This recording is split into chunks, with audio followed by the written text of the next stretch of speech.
오늘 말씀의 제목은 우리를 보호하신 여호와를 찬송하리입니다. 찬송하라입니다. 시편 124편의 시제는 환란이 지난 후에 하나님의 보호가 컸던 것을 깨달음이며, 또 표제는 다윗의 시 성전에 올라가는 노래입니다. 시편 서두에 기록되어져 있는 말씀이죠. 시편 124편은 다윗의 시로, 그 역사적 배경은 암몬과 또 아람 연합군을 상대로 전쟁에서 승리한 후 감사와 찬양한 시입니다. 성경적 배경은 사무엘하 10장과 12장 26절로 31절의 말씀입니다. 뜬금없이 이 말씀이 나온 것이 아니라 그 역사적 배경이 있는 그러한 말씀입니다. 이스라엘과 암몬과의 전쟁은 객관적인 면에서 평가한다면 이스라엘이 열세하여 패망할 수밖에 없습니다. 그러나 하나님께서 도와주셔서 승리할 수 있었습니다. 다윗은 원수가 어떤 공격을 하였으며 하나님께서 어떻게 도우셨는지를 소개하면서 하나님의 은혜를 찬양하고 있습니다.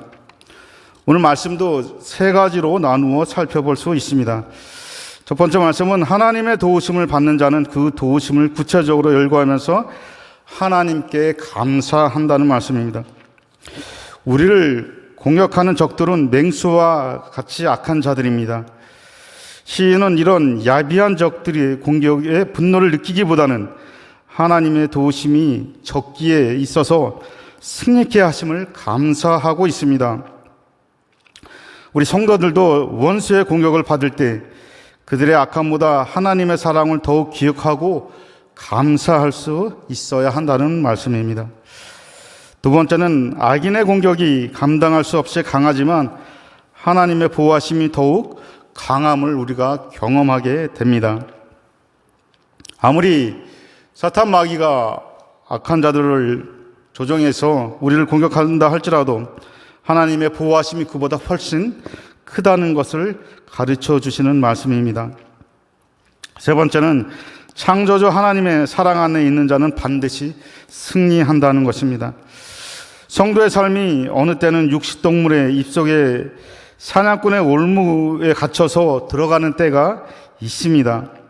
우리가 악한 자들의 그 올무에 걸려 넘어질 때가 있다는 것이죠. 그만큼 인간의 약함을 보여주는 것입니다. 그러나 하나님께서는 성도들의 맹수에 의해 씹히지 않게 하시고 사냥꾼의 올무에서 벗어나게 하셔서 자유케 하십니다. 오늘 우리도 어떤 위기에 있을지라도 죄악과 타협하지 말고 믿음으로 나아가야 될 것을 가르쳐 주시는 귀한 말씀입니다. 이 말씀을 세 부분으로 나눠서 같이 한번 나눠보도록 하겠습니다. 첫 번째 말씀은 1절로 3절 말씀입니다. 인간들이 우리를 대적할 때 하나님께서는 이미 벌써 우리 편에 와 계신다는 겁니다. 성도에게 가장 큰 기쁨은 하나님께서 자기에게 베푸신 은혜를 삶 속에서 깨닫는 것입니다. 하나님의 은혜를 깨닫고 난 후에는 그 은혜를 고백하고 찬양하게 됩니다. 이때 영적인 삶은 더욱 풍성하게 될 것입니다. 우리 1절 말씀을 한번 같이 읽어보도록 하겠습니다. 이스라엘은 이제 말하기를 여호와께서 우리 편에 계시지 아니하셨더라면 우리가 어떻게 하였으랴. 이스라엘은 이제 말하기를 암몬과 아람 연합군이 침략해 왔을 때 하나님께서 베푸신 은혜를 지나간 일로 가볍게 여기고 감사하지 못한 자가 있는가 이렇게 물어본다면 시인은 그럴 수 없다며 우리를 도우신 은혜를 인식하도록 또 그 도우신 은혜를 각인하도록 독촉하고 있습니다. 그냥 스쳐 지나가는 것으로 잊어버리면 안 된다는 것이죠. 그래서 우리 마음속에 또 우리의 뇌리 속에 인식 또는 각인시키도록 이렇게 말씀을 하고 있다는 것입니다. 그러면 우리가 무엇이라고 감사해야 하겠습니까?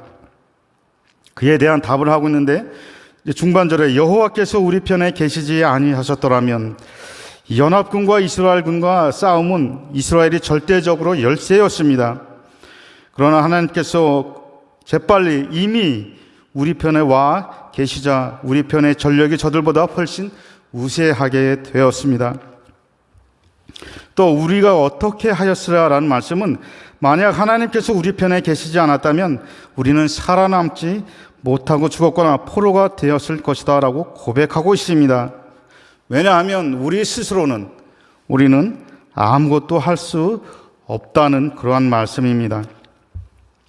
이제 2절 말씀입니다. 사람들이 우리를 치러 일어날 때에 여호와께서 우리 편에 계시지 아니하셨더라면 1절 말씀을 반복하고 있는데 더욱 강하게 반복하고 있습니다. 그러나 이러한 반복이 단순한 반복이 아니라 우리가 도와달라고 기도하기 전에 이미 하나님께서 그것을 먼저 아셨다라는 기도입니다. 시편 14절 말씀에 주께서 보셨나이다. 주는 재앙과 원한을 감찰하시고 주의 손으로 갚으려 하시오니 외로운 자가 주를 의지하나이다. 주는 벌써부터 고아를 도우시는 이신이다라고 시편 10편에 이렇게 기록해 놓고 있습니다. 주는 우리를 빠짐없이 감찰하시고 또 신속히 도우셨다는 말씀입니다. 전에는 하나님이 우리를 도우셨다고 하여도 믿기는 했으나 실감하지는 못했습니다. 이런 위기에서 건져주심을 경험하고 나서야 실감하게 되었습니다. 우리도 역시 마찬가지죠. 팬데믹을 지나면서 하나님의 도우심을 우리가 실질적으로 지금 체험하고 있습니다. 이제 3절 말씀 우리가 한번 같이 읽어보겠습니다.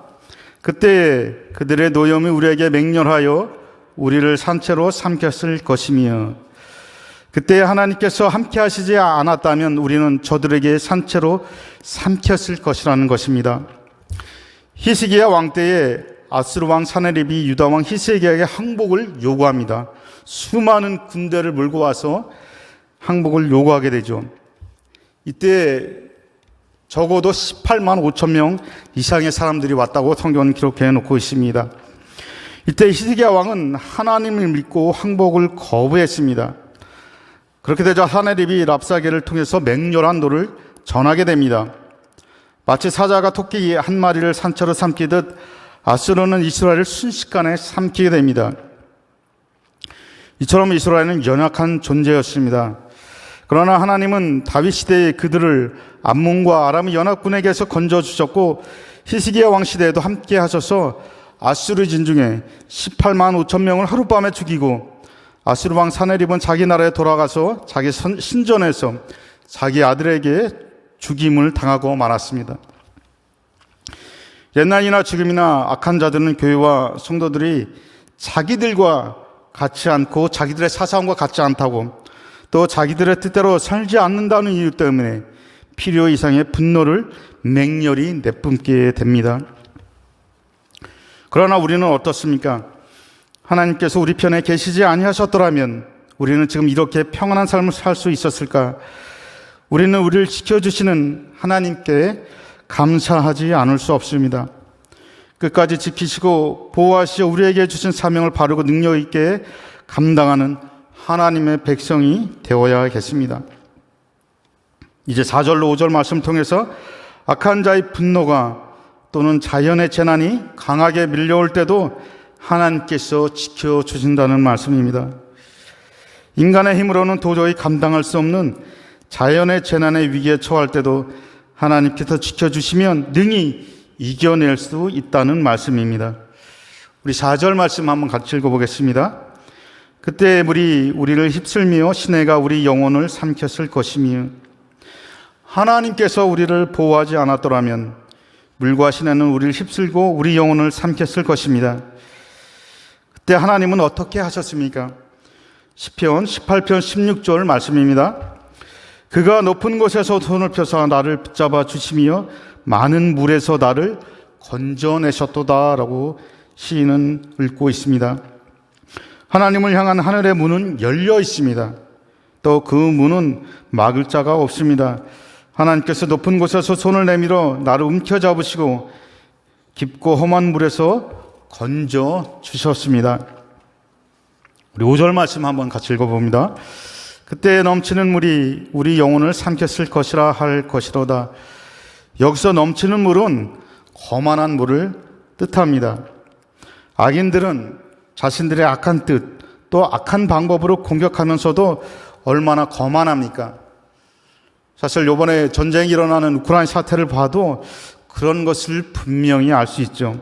악한 자들은 자기들의 뜻이 그 악한 줄도 모르고 그것이 선하다고 이야기를 합니다. 그들은 죄악의 방법으로 공격하면서도 얼마나 거만합니까? 그들은 죄악의 방법으로 공격하면서도 최고의 선의로 도덕가로 자처하면서 이 성도들을 공격합니다. 물이 우리를 삼켜 존재하지 못할 뻔하였다. 그런데 어떻게 우리를 구조합니까? 시편 18편 17절로 18절 말씀을 이렇게 기록하고 있습니다. 나를 강한 원수와 미워하는 자에게서 건지셨으며 그들은 나보다 힘이 세기 때문이로다.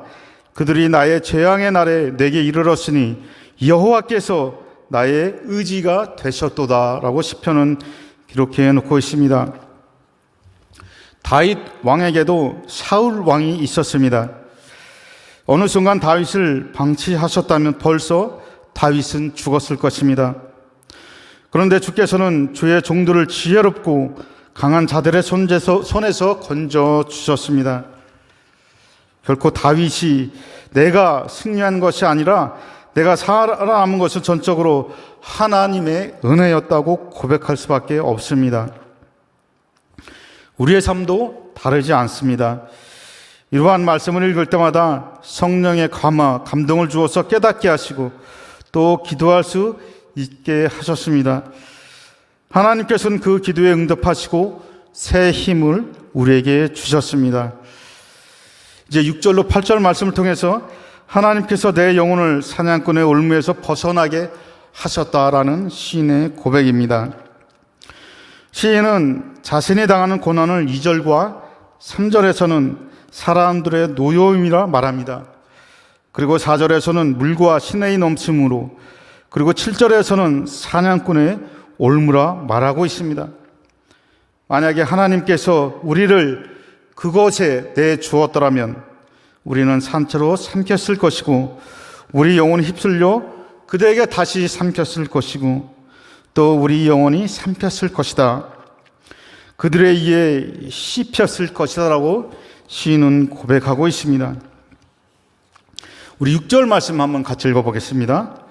우리를 내주어 그들에 의해 씹히지 아니하게 하신 여호와를 찬송할지로다. 다윗은 큰 전쟁을 통해 하나님의 능력을 체험한 후에 그들에 의해 씹히지 아니하게 하신 여호와를 찬송하자고 외치고 있습니다. 우리 7절 말씀 같이 읽어봅니다.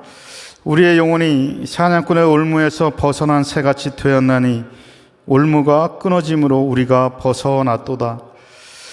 이제 다윗은 하나님의 도우심으로 삼켜졌을 우리 영혼이 사냥꾼의 올무에서 벗어난 새같이 되었다고 말하고 있습니다. 꽉 조여졌던 올무가 끊어짐으로 우리의 영혼이 그들에게서 벗어났다고 고백하고 있습니다. 그러면 우리를 조이고 있는 올무는 무엇이 있을까요? 세속적 번영이 우리의 올무가 될 수 있습니다. 세상적인 성공, 또 부, 명예 등이 우리를 유혹하는 올무가 될 수 있다는 것입니다. 이미 그런 것들이 우리가 누리고 있는, 그래서 거기에 꽉 메어져서 그것에 헤어나오지 못하는 그러한 올무가 되어져 있다는 것이죠. 또 자신만 아는 이기심도 올무가 될 수 있습니다. 자신의 가진 것, 하나님이 주신 것으로 알고 하나님의 뜻을 구하며 사용해야 합니다. 또 하나님의 올무가 될 수 있는 것은 불신앙입니다. 믿음이 없는 것이죠. 그것은 또한 바로 교만입니다. 내가 올무에 걸린 것조차 알지 못하고 하나님의 도우심을 구하지 아니하는 것입니다. 그러나 우리는 어떻습니까? 이제 8절 말씀입니다. 우리 한번 같이 읽어봅니다. 우리의 도움은 천지를 지으신 여호와의 이름에 있도다. 우리는 천지를 지으신 여호와의 이름에 도움이 있음을 고백하게 됩니다. 이 세상에 살면서 창조주 하나님께서 주시는 자기 계시를 깨닫고 그를 섬기는 자가 된 것은 놀라운 은혜입니다. 시인은 하나님의 전쟁을 통해서 창조주의 섭리대로 전쟁의 승패도 주관하시는 분이심을 깨닫게 되었습니다. 성도에게서 나오는 삶의 고백이 있습니다. 첫 번째로는 하나님의 역사하심과 보호하심 없이는 나의 삶 속에 안전지대란 없다고 고백하는 것입니다. 성도에게는 순간순간 하나님의 도우심이 필요하며 어느 때는 평범한 걸음도 스스로 할 수 없음을 깨닫게 됩니다. 두 번째는 생애 어떠한 위급한 때도 하나님은 이미 나를 보호하실 준비를 하시고 계십니다. 하나님은 재난과 질병 또 전쟁 속에서도 우리를 지켜주십니다. 세 번째는 모든 성도는 천지를 지으신 여호와의 이름을 찬송해야 합니다. 하나님께서는 창조의 능력으로 놀라운 사랑과 권능으로 자기 백성을 인도하시고 보호해 주십니다. 이제 결론의 말씀입니다. 우리는 우리의 신앙 상태를 점검해 보아야 합니다. 우리는 창조주시여 구원자이신 하나님께 예배드리며 그 선하신 뜻에 순종하고 있는가? 우리가 지금 바른 예배를 드리고 있다라고 누가 자신 있게 말할 수 있겠습니까? 예배는 하나님을 만나는 시간이라고 하는데 여러분은 진정 하나님을 만나고 계십니까? 하나님의 것을 이 시간 받아들이고 또 은혜를 깨닫고 또 여러분의 것을 인격적으로 하나님께 드리고 계시고 있습니까? 아니면 간절하게 그 이름이라도 한번 불러보고 이 예배당을 떠나고 계신가요? 또 진정 우리는 하나님을 찬양했나요? 라고 우리는 자문해 보아야 합니다. 그냥 그러다가 예배 끝나면 빈 마음으로 돌아가시진 않으신가요? 사실 돌림병으로 인한 많은 어려움으로 예배가 많이 흐트러졌습니다. 사실 이러한 팬데믹으로 당한 고통과 아픔을 겪고 계신 분들에게는 사실 미안한 얘기지만 어떻게 보면 이 코로나는 하나님께서 우리에게 주신 재난 가운데 가장 약한 것인지도 모릅니다. 우크라이나 사태를 보면서 거기서 속속 전해지는 그러한 그 화면을 보면 그들이 겪고 있는 그러한 어떤 공포심 같은 것을 엿보게 됩니다. 그것은 우리가 겪고 있는 팬데믹보다는 훨씬 더 진하고 훨씬 더 괴로운 것이라 볼 수 있습니다. 사실 이 팬데믹은 우리가 그래도 견딜만 합니다. 그러나 하나님께서 정말 지금까지 저희가 말씀드린 여러 가지 재난, 고난, 핍박 이런 것을 더불어서 준다면 우리는 그것을 견딜 수 있을까요? 아마 하나님께서 함께 해 주시지 않는다면 우리는 조금도 견딜 수 없고 그들의 이에 씹히고 말 것입니다. 우리가 겪고 있는 이러한 약간의 위기에도 불안해하면서 예배를 멀리하고 모기를 힘쓰지 않는 우리들의 모습을 보면서 심히 안타까움을 금할 수 없습니다. 우크라이나 사태 때 전해지는 화면을 하나 제가 감동 있게 본 것이 있습니다. 그것은 천주교 성당에서 손을 활짝 피면서 하나님을 찬양하는 어떤 한 사람의 모습이었습니다. 전쟁의 공포가 밀려오는 가운데서도 그렇게 하나님을 찬양하는 모습을 보고 우리의 신앙의 모습이 저런 모습을 닮아가야 되지 않을까라는 그러한 모습을 보게 됩니다. 하나님께서 내리신 그러한 그 약간의 책망에도 우리가 위축되고 쪼그라들어서 우리가 하나님을 예배하는 것을 멀리한다면, 예배자의 위치를 저버린다면 정말로 큰 위기가 닥쳤을 때 우리는 과연 어떠한 모습으로 우리가 하나님 앞에 설 수 있을까요? 그러나 하나님께서는 이렇게 불안해하는 우리의 모습을 보고도 하나님께서는 보호해 주시고 예수 그리스도의 이름으로 우리를 승리케 하십니다. 우리 모두는 악의 세력에 굴복하지 말고 예수의 이름으로 승리하는 강성의 모든 성도들 되시기를 주의 이름으로 축원합니다. 우리 기도하겠습니다. 하나님 아버지, 정말로 주님 이 예배 시간이 얼마나 소중한가요? 정말 전쟁이 우리에게 임했다면 하나님, 우리의 모습은 어떠한 모습일까요? 한번 우리를 비추어 봅니다. 그러나 주님께서 이미 우리와 함께 계심으로 우리는 승리할 수밖에 없음을 고백합니다. 어떠한 어려움과 어떠한 재난과 어떠한 전쟁이 우리에게 임할지라도 우리는 하나님 앞에 믿음으로 굳게 서서 하나님을 찬양하는 대원으로 조금도 부족함이 없이 설 수 있음을 고백합니다. 하나님 함께하여 주시고 영광 받아 주시옵소서. 감사드리며 예수님의 이름으로 기도드립니다. 아멘.